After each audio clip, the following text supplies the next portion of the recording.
在丽江古城的一家民宿里，我住在隔壁的房间，难以忽略夜半传来的声音，仿佛有魔力一般，让我面红耳赤，全身燥热。我是白露，一名已婚少妇。离婚冷静期的这一个夜，我选择独自来云南旅游，住在丽江古城。这里的木质建筑很有特色，唯一不好的是隔音效果太差。洗完澡，我正在给自己抹身体乳时，隔壁传来动静。我瞬间明白那是什么声音。本来应该是享受男人疼爱的年纪，但现在却孤独旅行。狗男人追求我时，情话却不入心。看着镜中的自己，我陷入迷茫。我结婚5年，因为生子，身材依然前凸后翘，曲线玲珑，不仅有着成熟女人的风韵，皮肤水润通透，几乎比得上狐狸精。隔壁传来的声音像背景音乐般刺耳，让我烦躁不安，甚至身体渐渐发热，觉得自己渴望男人，像个怨妇。尽管不愿承认，但身体比脑袋诚实。涂完身体抹完乳液后，我钻进被窝，掩住头，才发现那声音持续了很久。开始时可能是10点钟，现在已经快10点40，隔壁难道在看长片？真是匪夷所思，我以为只需要几分钟。我没有经验，以为男人很快，原来我孤陋寡闻了。隔壁那声音不是小电影，女人的叫声真实，又让我懊恼。还有家里那根没用的烂黄瓜，让我甚至羡慕他有脸去找别的女人。整晚我都睡不好，烦躁不安，简直让我快发疯。第二天早上，我在镜子里看到眼下一片乌青，匆忙拍点粉遮住，推门出去，刚好碰上那对情侣。那女孩叫许琳，性格活泼，昨天和她聊过几句话。她热情地拉着我的手，问我今天打算去哪里玩。看着她那张容光焕发的脸，想起昨晚那些画面，我的心里涌现出一阵骚动，不禁浮想联翩。她略微脸红，男友站在旁边，20出头，看起来像只小奶狗，乖巧听话，笑起来还带2个可爱酒哦。而我意外发现，原来他是个小狼狗。我打量他，他已盯着我，我的心砰砰跳，赶紧移开视线。昨天老板给我推荐了个拼团旅行，一个人出游，我邀你还一起。他开心地说要参加。真的吗？我也报名了，我们一起玩吧。我尴尬地笑着说，你们小情侣很亲密呀。我插在中间有点尴尬，但也算交个朋友，在路上能聊些。拼团游是民宿老板推荐的，白天大巴游览景点，晚上露营篝火晚会。起初我以为许琳只是随口一说，但一整天她一直陪在我身边，她男友跟随在我们后面。我悄声问她，你这样冷落男朋友，他不会不高兴吗？许琳神秘一笑，说她不介意，只要晚上好好陪他就行。我的脸红了，年轻人现在这么大胆，我们还不太熟呢。他拉着我的胳膊说，你也挺有勇气的，昨晚的事你不是听见了吗？我尴尬地看着许琳，眼神无奈。天啊，尴尬死了，这民宿隔音效果太差了。但是年轻姑娘这样害羞的表情真是惹人喜爱，解释无用，事情都发生了。坦白说，我真羡慕你，你知道为什么吗？有点不好意思，但是这个事情我得说了。姐，你老公怎么没跟你一起出来玩呢？我自嘲地笑了笑，说，这次回去我就要和他离婚了，以后姐就得当单身贵族了。许琳点点头，她好像有点想问我八卦，但又不好意思开口。有些事情憋在心里，找个陌生人倾诉也挺不错的，反正大家聚几天就要散场了。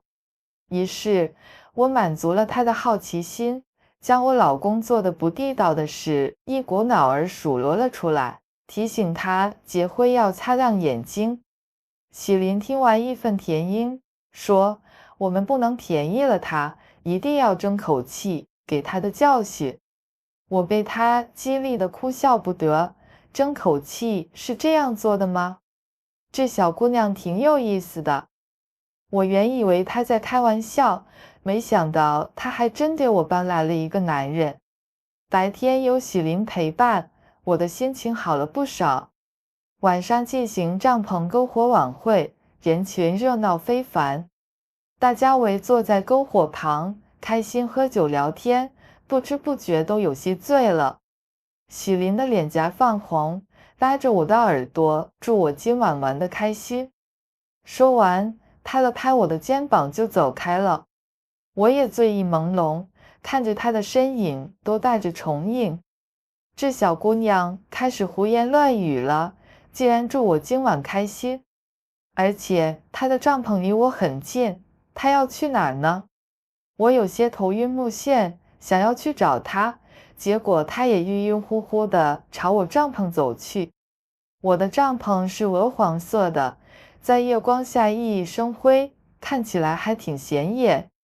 我也摇摇晃晃地走着，觉得帐篷都有重影。这活动的氛围策划的还挺有意思，整个场地连盏探照灯都没有，只有篝火闪烁。帐篷外面挂着一串小彩灯，在闪烁着微光。看着这些温暖的灯光，我心里涌起一阵幸福的感觉。我打算好好的休息一下，明天回去就和那个混蛋算账。我有钱，我要去找个温柔体贴的小奶狗，最好是像喜林男朋友那种忠诚可爱的小狼狗，让他好好伺候我。掀开帐篷门帘，我摸索着钻进被窝，突然间，一只结实的手臂将我紧紧拥入怀中，我吓了一大跳，简直清醒了一半。我伸手去摸索，感受到坚实的肌肉，坚毅的质感，我意识到这是个男人。我头脑一片混乱，难道我走错帐篷了吗？我试图挣脱他的怀抱站起来，但他稍微用力，我又软软地跌回他的怀中。他轻声说：“姐姐，今晚我陪你。”牛郎？我脑中闪过一个奇怪的念头，但马上意识到不对劲，这声音很熟悉。经过一番细思极恐，我终于想起来，原来他是林南，喜林的男朋友。哦，天啊，我怎么跑到他的帐篷里来了？我连忙澄清，我是走错了，我不是喜林。他的呼吸在我耳边喷薄而出，牙齿轻轻刮过我的耳垂，心跳加速。我明白，他是故意的。他坚持道：“我知道你是露露姐，喜林叫我来陪你的。”我震惊地发现，喜林居然放纵他这样做，我心中涌起一丝愤怒，用力推开他：“你放开我！你已经有女朋友了，还来勾三搭四。”他笑了笑：“喜林不是我女朋友，我们才认识几天，只是分享租间而已。”什么？这也太过分了！他的呼吸越发灼热，他低声说：“今晚是他吩咐我来照顾你的。昨晚你听见我们对话了，你满意吗？”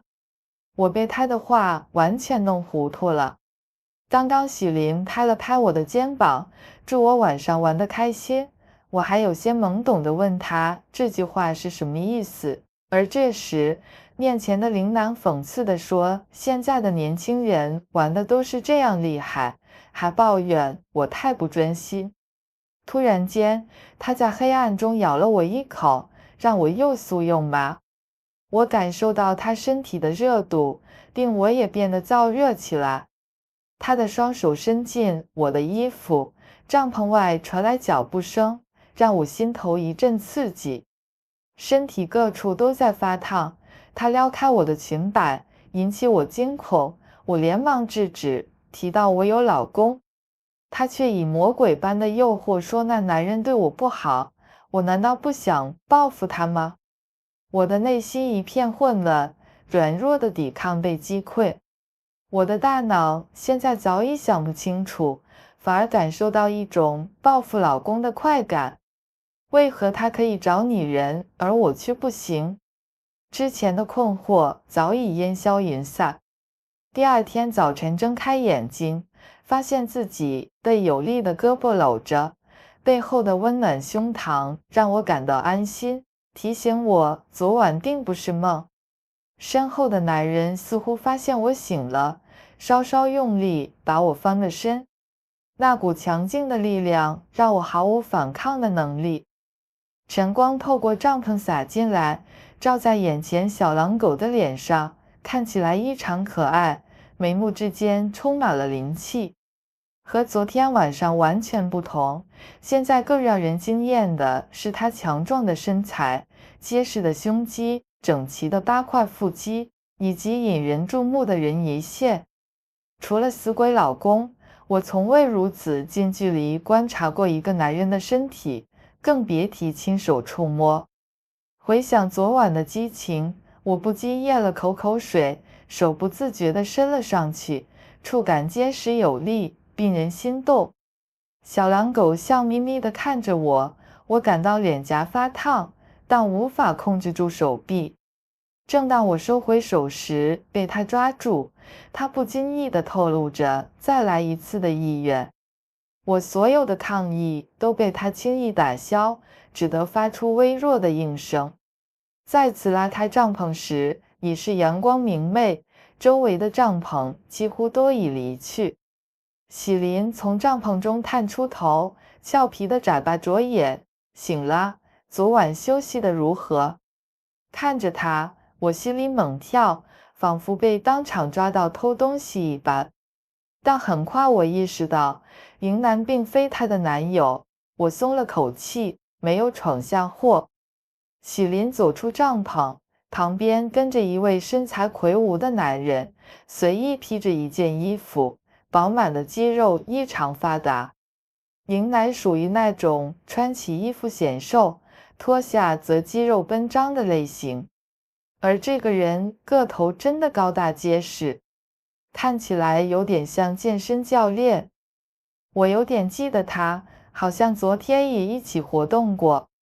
当时喜林当着我的面和一个男人亲吻了一会儿，然后男人就拉着他走了帐篷。喜林看着我，我心里有点难受，目瞪口呆地看着。喜林真是让人捉摸不透，白天面对林南还觉得有些尴尬，毕竟我们不算很熟，而且他和喜林之间好像有些纠葛，想到我们3个一起走在一起，我有点接受不了。好在我在丽江的行程也只安排了几天，之后还要去大理玩几天，就和他们告别了。人生中遇到的人各不相同，各有姿态。原以为这段经历会很快被遗忘，但没想到会再次见到林南，而且这一天来得如此突然。我心绪不宁地拖着行李走进卧铺车厢，却看到了一个熟悉的面孔又出现在我面前。再次相遇，我目瞪口呆地看着他。在外漂泊，能再次遇到一位情投意合的人已是难得，更别提第2次发生相遇的神奇场景。你怎么也坐在这辆车上呢？他一脸委屈的模样。那天晚上，宁宁姐姐说要带我回去，照顾我，怎么才过了几天，就翻脸不认人了呢？卧铺包厢里有4张床，上铺似乎是一对小情侣。他们听我们说话，都探出头来看热闹，偶尔嘻嘻哈哈笑几声。我感觉自己的头要冒烟了。他怎么说话的，语气让我感觉好像是个无情无义的人一样。而且，虽然当时我也有这种想法，但没想到真的说出来了。一直等到摆好东西，我坐在床上，可就是回想不起那晚发生了什么。我只记得，我觉得好过瘾。我甚至对那个男人说，以后就跟着我吧。哎呀，这简直太尴尬了，我不会把内心的话都说出来了吧？就算说出来了，也不应该当真啊。我感觉头有点晕，不好意思抬头看他。他看到我这样，哈哈大笑起来。后来他跟我解释，那晚我们聊天时发现，我们竟然是同一个城市的人，于是就约好一起回去。我们还同时买了火车票。我咬了咬嘴唇，感到有些难为情，竟然对比我小好几岁的弟弟产生了好感。本以为能控制住，却入睡后感到心乱如麻。这几天对他的思念，在见到本人后更加强烈，特别是想到他此刻就在隔壁睡觉，让我坐立不安。更糟糕的是，楼上的情侣传来亲昵声音，让我的内心热情高涨。我试图平静下来，闭上眼睛深呼吸。突然感觉一道阴影投下，睁开眼，看见了一个阳光帅气的脸庞放大在眼前，车窗外微弱的光线洒在他脸上，明暗交错，我不禁微微颤抖。吓了我一跳，他二话不说，直接钻进我的被窝，热气喷在我耳边。他说我们不能输给他们，在指的是上铺的情侣。但我不同意，在这里不行。房间有门，但随便一拉就开，而且乘务员经常经过。我是传统的女孩，上次在帐篷已经是极限了，当时是喝醉了。这次是在火车上，有很多人在，我不好意思放得太开。他吻我脸和胸前，在卧铺上，就像在比赛。我因为紧张，攥紧床单的手逐渐松开，一夜无话。第二天，上铺男生的动静把我弄醒，我们到站了。他看到林楠，给他竖了大拇指，让我很尴尬。男人之间的竞争意识真是奇怪。下车后，林楠送我回家，很贴心的帮忙搬行李。他晃晃手机说会再找我。我笑着点头，看着他离开。突然身后传来阴沉的声音：刚才那人是谁？你们为什么那么亲密？我知道是我老公，回头瞪他一眼，难道你看不出来吗？他是我新男友。他气得暴跳如雷，让我出去躺。我气愤地说：你还有资格发火？你自己不是去找狐狸精了吗？我看了外面那个男人，他的样子有点狰狞，手攥得紧紧的，额头青筋暴起，仿佛随时想扇我一巴掌。可惜他没那个胆量，只是提高了嗓门。男人和女人真有那么大区别吗？男人找女人天经地义，这我不否认。至于他的大男子主义嘛，就有点过了。他好像认为男人就是至高无上，还信奉三妻四妾。我本来打算离婚，但想想觉得还是算了，毕竟我还可以玩弄他一番。我对着他眨眨眼，调皮地说：亲爱的，别生气，我突然发现我还有点舍不得你。他的脸色稍微缓和了一点，我接着说：离开你了，我还去来找乐子啊。你放心，你的位置不会有变化，但你独享我的身心也不太好吧？我给你多添点兄弟，大家一起伺候我，不好吗？说完，我扭动着腰走进了房间，感觉真是爽啊。之前他对我左挤右挤，让我感到委屈，恨不得早点离开。现在局面开了，能够找新欢的同时给他难堪，我总算是赢回了场面。他想让我离婚，把位子让给别人，做梦吧。等我玩够了再说。休整几天后，林楠发了好几条消息给我，约我去看电影。除了刚和老公约会的时候，我好多年没去过电影院了呢。昏暗的电影院，无人注意的角落，有种久违的刺激感。林楠绝对不是让我只是看电影而已。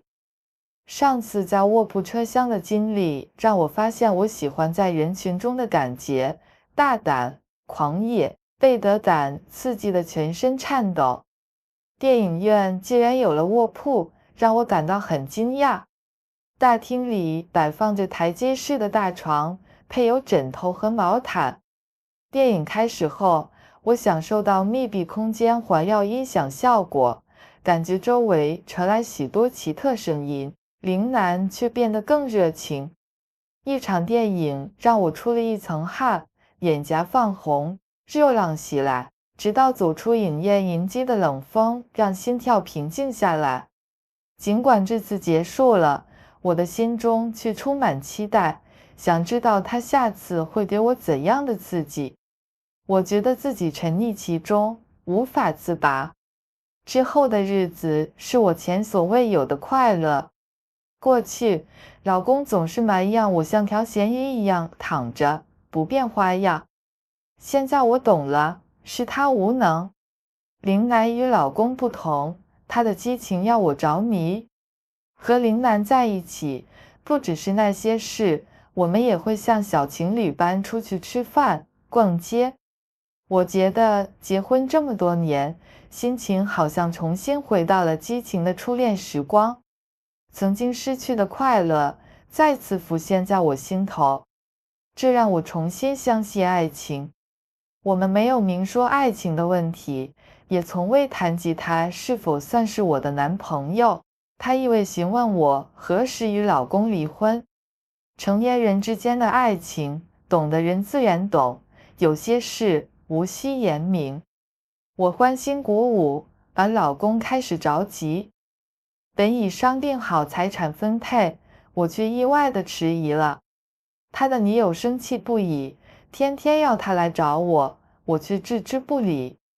只要我不同意，那私生子也别想生出来。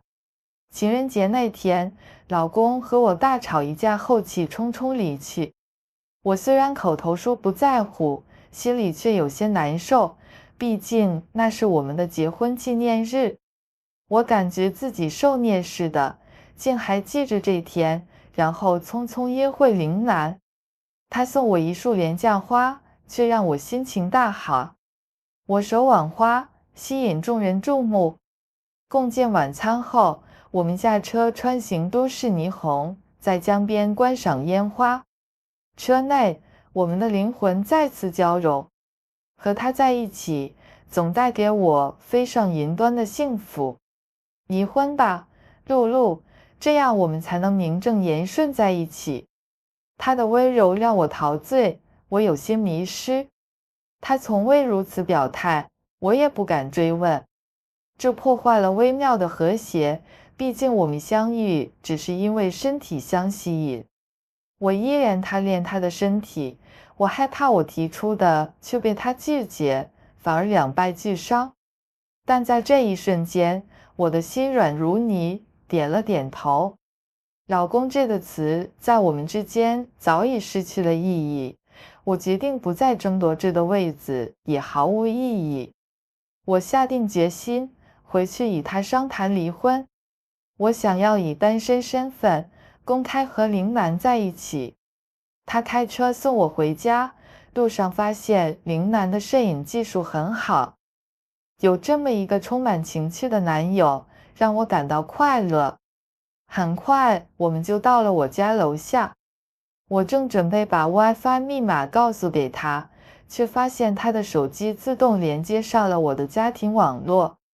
心里一紧，我打开网络设置，发现他连接的是我的账号，而我从未告诉过他。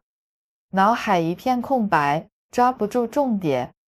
我对你是认真的，他深情地说着，眼神中闪烁着星星。我回过神，满脸笑容地把手机递给他。告别之后，我走进房间，看到老公坐在客厅沙发上。他看到我后冷哼一声，我心里更乱。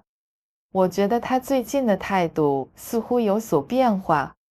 他知道我不想离婚时曾气急败坏，但现在却显得沉稳有余，好像确信我会离开。我的第六感告诉我，他似乎有所隐瞒。我们已经住分开了，但今晚我抑制住不安情绪，去他的房间，平心静气地谈起我们过去的回忆。他没有驱逐我，只是摇了摇头，感情是不能勉强的。祝你和新男友幸福，我们好聚好散吧。哦，这不信男，我还是爱着他，这感觉怪怪的。之前因为被戴绿帽子的事，他心里可是憋屈得很。不过现在居然还能对我说祝福。那天晚上他情绪高涨，和我来了一次，然后呼噜呼噜地睡着了，让我感到无比索然无味。我本想检查一下家里的手机，林楠的手机一直干干净净，从不担心我查看，但太过干净反而引起了我的怀疑。果然，在老公的手机上，我找到了他和林楠的通话记录、消息，甚至还有转账记录。我猜对了，他们确实有勾结过，老公应该在背后操纵一切。他们之间的联系估计就是老公给钱让林楠勾引我，条件是我早日离婚，这个月里就给10万，以后每个月减1万。他们还商量好了，给我生个孩子，那样我就主动提出离婚。至于财产分割，肯定要我让步。讨价还价时，老公甚至表示可以分给林楠一部分。在搞清楚这一切之前，我还曾想会不会和那个林楠组成家庭。幸好我没有陷得太深，我真够倒霉，先碰到一个渣男，再碰到一个还渣的。后来我决定以计制计，看看谁能拖得更久。林楠越来越热情，甚至不再采取安全措施。难得的是，在车里那次没有怀孕，一直拖到那个狐狸精生了孩子。老公的价格是逐月递减，直到那10万一点点减完。林楠也没达成他们的目的，气得直接提出分手。我无所谓，反正这一年我没吃亏，外面找个牛郎也要不少钱。后来狐狸精也受不了了，对老公怨气重得很，只能硬着头皮找我谈判。我说我要的也不算过分，钱财分成4-6，对我来说就可以了。这个价钱大概算合适，拿太多对身体不好，但老公肯定不同意。最后老公认输了，分完钱后急着让我离开。看在钱的份上，我没有犹豫地离开了，为他们3口留了个位置，并且在他们结婚时，我送上了一份特别的礼物，老公死于精神疾病的诊断书。其实那份诊断书是伪造的，只是想让他稍作安慰。可没想到，我居然如此神准，老公死于精神疾病也是虚构的，而那孩子真的不是他的。我分到了更多的钱，还吃了一顿苦果，心满意足。